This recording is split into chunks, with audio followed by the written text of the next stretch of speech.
up in Detroit, one of America's rust belts, one of the places that teemed with life, business, and capitalism, that now is a former shell of itself.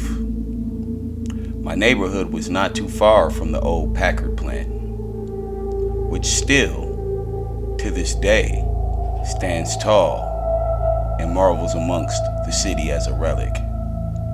At one point, I remember someone using part of it as a location for a rave, and some years later, it even turning into a paintball city, which was absolutely wonderful.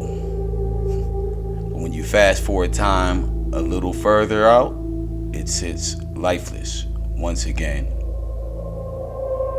It's now a home for graffiti, homelessness, and mystery.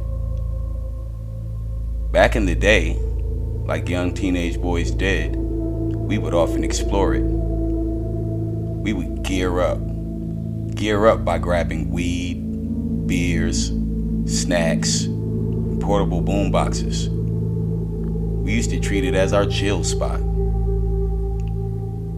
We had a nice little spot dug out near the atrium bridge section that connected two sides to a section of the humongous factories. Inside there was all types of junk. Old cars, appliances, weirdly a room full of sewing machines, trash, and a motorhome. There were certain rooms that were completely cleared out, stripped from floor to ceiling. There were sections that were still set up for paintball with big stacks of hay, makeshift walls and dilapidating ball pits, and playscapes that you can climb on and descend from. It was really quite a sight.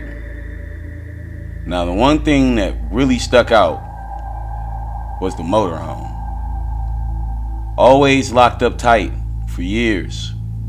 I always wondered, how did it get in here? Who brought it in here? And why? In a series of coming back and forth to this place, I probably noticed the motorhome 3 years before this point. I say that to say I was aware of it. One day, me and the boys were kicking back.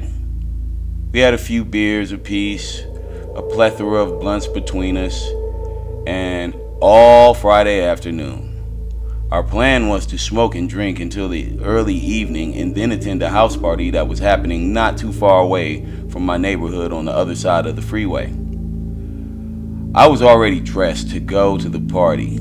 A couple of the boys had to go back and put on their good shoes. So around 6 o'clock, we smoked another blunt and finished the last of our beers. One group of us stayed at the Packard plant, and the other split to go spiff up for the party. This is when we started to hear the noises.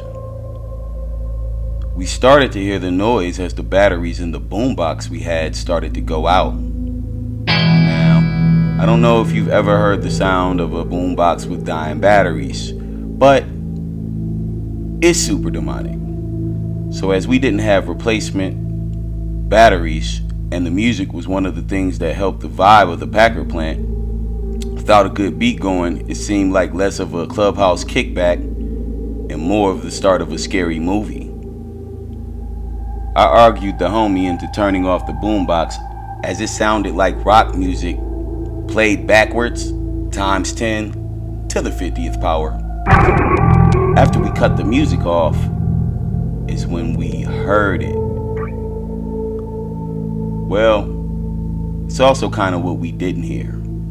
There was that eerie silence that seemed like all of outside stood still for a moment, and then soft undertones of a human voice, maybe two. Whatever I heard, it sounded like someone rambling softly. When I listened closer, I couldn't hear dialogue. It sounded like only one voice. I shh the homie rudely as I signaled with my index finger for him to chill for a second. And that's when I locked eyes with him. I was sure he heard it too. Without using sound, I mouthed the words, "Do you hear that?" He shakes his head in silent affirmation. Now, if there was any other way to exit that I knew was a clear path, I would have taken it. But the only way out was back towards the voice. So we started to creep slowly toward the direction of the stairs, which was also the direction of the voice. We crept very softly as to disguise our footsteps. I knew if I could hear the whispers, then that person could most definitely hear the footsteps. My heart pounded as we neared the corner where the motorhome sat. As we approached the intersection of the massive factory, we could now pinpoint the whispers to the motorhome. We eased by, never taking our eyes off of it, sidestepping and strafing as we backed away slowly toward the staircase. And then we went in a full sprint as we descended.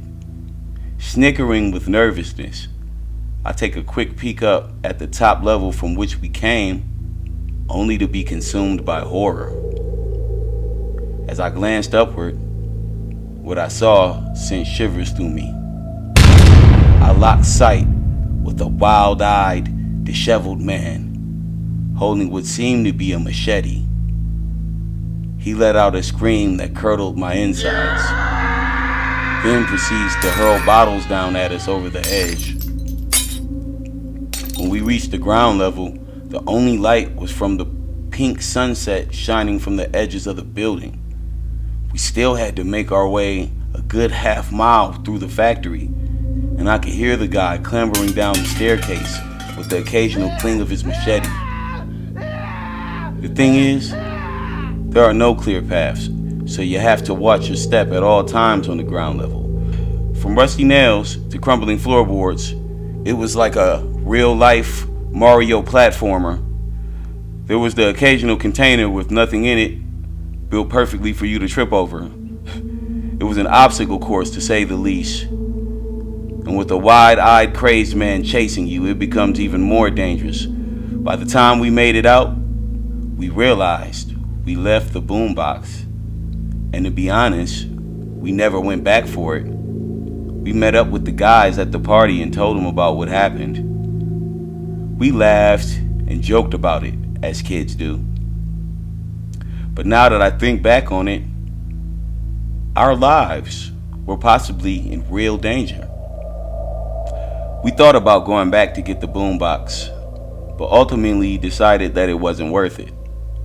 The new kickback spot became my friend's mom's garage. Then, one of the homies would eventually get his first apartment that winter.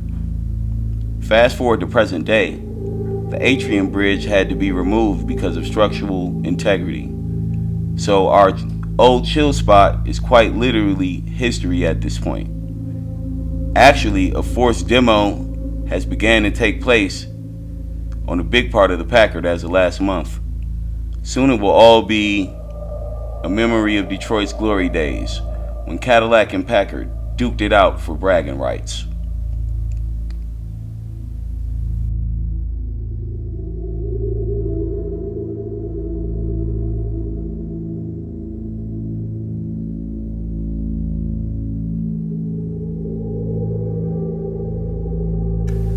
Everybody remember to like, share, and subscribe for more of these mysterious stories.